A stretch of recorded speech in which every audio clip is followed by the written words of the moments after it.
Stop right here. For the first time today, refuse the urge to scroll.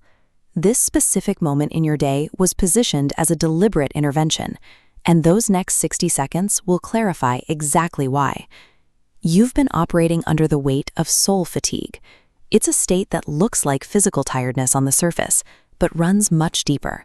It's the exhaustion of fighting heavy, internal battles without any witnesses. You keep your schedule packed and your surroundings noisy. This constant motion functions as a survival mechanism, a way to stay one step ahead of the deep emotional aches you aren't ready to face. Maintaining that facade of strength requires an unsustainable amount of energy. Eventually, the mind enforces a total shutdown to prevent a collapse, leaving you in a state of complete emotional numbness. While that numbness began as a shield, it eventually became a wall.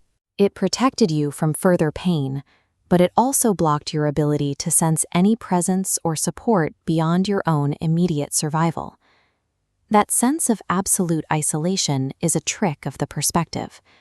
You felt invisible, but every moment of your struggle was being cataloged with clinical precision.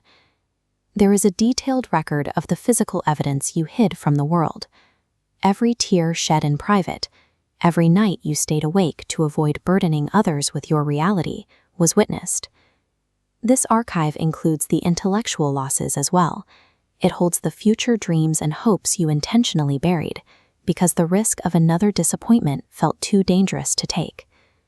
It contains the desperate, quiet prayers you whispered during your most intense moments of anxiety, the ones you assumed were too soft or too fragmented to ever be heard.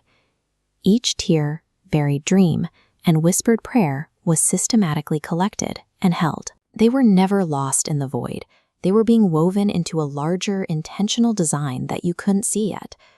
We find that profound support is often most active in the background, accumulating resources precisely when the human experience feels most isolated. This dynamic leads to a persistent, frustrating paradox. You watch others move forward, while your own life feels stalled, caught in a cycle of unexplainable delays. You see the symptoms everywhere: sudden dead ends, vanished opportunities, and broken promises. When plans dissolve, it's natural to assume the worst, that you're being punished or the mechanics of progress are completely broken. But those dead ends are structural shifts. A blocked path isn't a failure of the system. It's a deliberate diversion to keep you away from a future that would cost too much. These missed opportunities function as intentional blockades. They ensure you don't commit your remaining energy to the wrong trajectory. The delays you've endured were defensive measures. Stalling your progress was an act of preservation. Opening those doors earlier would have placed massive new responsibilities on your shoulders, while your spirit was still too exhausted to sustain them. If you had received a breakthrough while in a state of emotional survival, you would have lacked the capacity to manage it.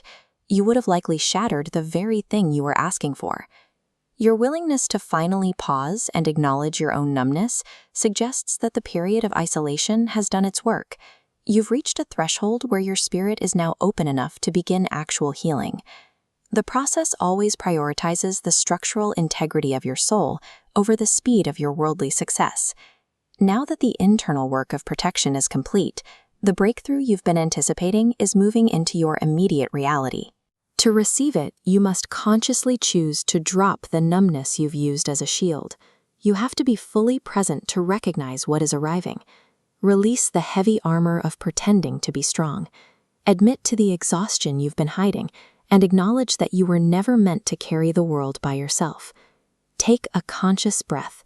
Resist the habitual urge to escape into distraction, and remain entirely present in this exact minute. Recognizing that your past delays were actually acts of protection is what makes your next chapter possible. The wait was the preparation, and the preparation is finished.